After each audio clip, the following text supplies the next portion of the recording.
साथियों नमस्कार, मैं प्रमोद कुमार आपका स्वागत करता हूं एक और नई वीडियो में। किसान भाइयों, आज की ये वीडियो आप सभी के लिए बहुत ही खास होने वाली है, क्योंकि इस वीडियो में जो आज जानकारी दी गई है वो आपको जब तक काम आएगी जब तक आप धान की खेती करोगे। कहने का मतलब ये है कि सालों साल आपके काम आने वाली जानकारी दी गई है, क्योंकि 90% किसान भाई जानकारी के अभाव में धान की फसल में बालियां निकलने से पहले, बालियां निकलते समय या बालियां निकलने के बाद NPK 0050, NPK 05234 या फिर 13045 का स्प्रे करते हैं। लेकिन जानकारी नहीं होने के कारण या सही जानकारी नहीं होने के कारण गलत समय पर गलत NPK का स्प्रे करते हैं, जिससे किसान भाइयों को उसका पूरा फायदा देखने को नहीं मिलता। अगर किसान भाइयों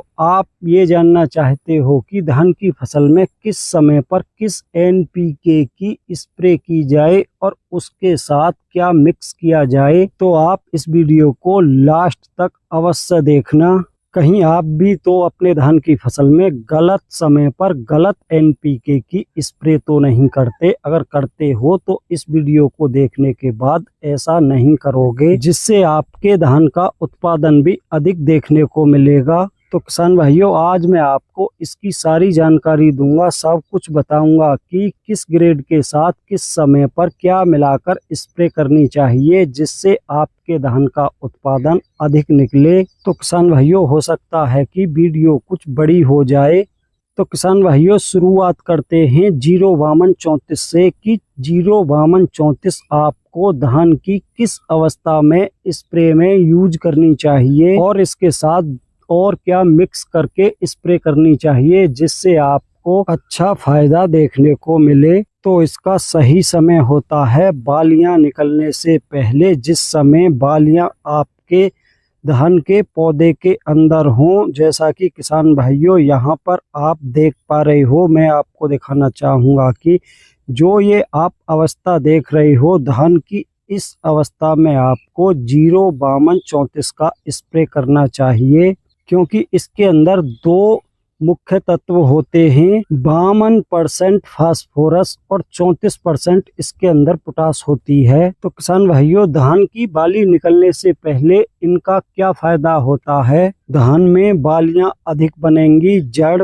मजबूत और शक्तिशाली बनेंगी और बालियां निकलने के बाद दाना बनने में कोई भी रुकावट नहीं होगी। तो किसान भाइयों, यहाँ पर ये जानना भी आवश्यक है कि इसके साथ और क्या मिलाएं। तो किसान भाइयों, इस समय पर आपको 05234 के साथ मिलानी है जिंक चिलेटेड होनी चाहिए और साथ में लेनी है बोरोन। और एक अच्छा कीटनाशक इस समय पर जरूरी है, क्योंकि किसान भाइयों इस समय पर धान में तना छेदक, पत्ती लपेट और गंधी कीट भी दिखाई देने लगता है। उनका बहुत अधिक नुकसान फसल में देखने को मिलता है। तो किसान भाइयों, सबसे जरूरी ये है कि इन सभी की डोज कितनी रखें। तो किसान भाइयों, 1 एकड़ धान में स्प्रे करने के लिए 05234 की आपको डोज लेनी है 1 किलो 500 ग्राम, नहीं ज्यादा लें ना ही कम लें। चिलेटेड जिंक की मात्रा आपको 100 से 125 ग्राम लेनी है और बोरोन लेना है आपको 20% वाला, जिसकी मात्रा आपको 60 से 70 ग्राम रखनी है। और किसान भाइयों, एक अच्छा कीटनाशक आप अपने हिसाब से ले सकते हो और 1 एकड़ में पानी की मात्रा 150 से 180 लीटर रखनी है। और किसान भाइयों, ये भी ध्यान रखना है कि आपको इन सभी के साथ स्टिकर अवश्य मिलाना है और स्प्रे करनी है आपको सुबह के समय या फिर आपको शाम के समय। तेज धूप में कभी भी स्प्रे ना करें। तो किसान भाइयों, धान की फसल में बालियां निकलने के बाद आपको स्प्रे करनी है NPK 13045 की। किसान भाइयों, इसके अंदर 13% नाइट्रोजन होती है और 45% पोटेशियम होती है। अब ये जान लेते हैं कि इस अवस्था में इसका क्या फायदा होता है। तो किसान भाइयों, इसके अंदर जो 13% नाइट्रोजन होती है उससे पत्तियां लंबे समय के लिए हरी भरी बनी रहती हैं। और पोटास का इस समय पर मुख्य कार्य होता है बालियों में दानों का भराव अच्छे से करना।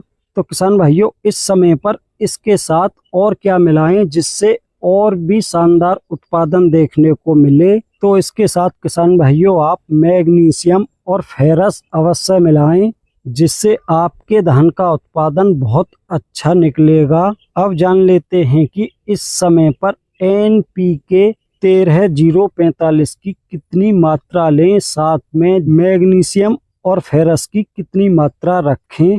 तो NPK 13-045 की मात्रा आपको 1 से 1.5 किलो रखनी है और मैग्नीशियम की मात्रा आपको 250 ग्राम लेनी है और फेरस सल्फेट की मात्रा आपको 150 से 200 ग्राम रखनी है। और ये याद रखें कि ये दोनों ही फेरस और मैग्नीशियम चिलेटेड फॉर्म में होने चाहिए और इसके साथ भी स्टिकर अवश्य मिलाएं। और किसान भाइयों, अगर आपको ये लगता है कि 1-2 धान की वाली सूखी या सफेद दिखाई पड़ रही है तो एक अच्छा कीटनाशक इसके साथ भी अवश्य मिला लें। अन्यथा किसान भाइयों, आप देख पा रहे हो इस समय पर तना छेदक कीट धान की फसल में बहुत अधिक नुकसान पहुंचाता है, जिससे धान का उत्पादन काफी प्रभावित होता है। और पानी की मात्रा 150 से 180 लीटर रखें और स्प्रे सुबह के समय या शाम के समय करें। और ये भी ध्यान रखें कि अगर इस समय पर आपके धान की फसल में झुलसा रोग या शीत ब्लास्ट के लक्षण दिखाई देते हैं तो उसके लिए एक अच्छा फंजीसाइड भी इन्हीं सभी के साथ मिलाकर स्प्रे करें। तो किसान भाइयों, सबसे लास्ट में बारी आती है NPK 0050 की, जिस समय बालियों में दाने बन चुके होते हैं। अब उनको अधिक वजनदार, अधिक मोटा और चमकीला बनाने के लिए क्या स्प्रे की जाए। वो धान की अवस्था होती है लगभग 85 से 95 दिनों के बीच की, जिस समय पर बालियों में दाने बन चुके होते हैं। उस समय पर आपको NPK 0050 की स्प्रे करनी है। उस समय पर आपको इसके साथ एक अच्छे फंजीसाइड की आवश्यकता होती है, क्योंकि किसान भाइयों उस समय पर धान में झुलसा रोग, गर्दन तोड़, ब्लास्ट रोग, ये सभी रोग बहुत ही अधिक मात्रा में नुकसान पहुंचाते हैं। तो किसान भाइयों, उस समय पर NPK 0050 के साथ एक अच्छा फंजीसाइड अवश्य मिला लें।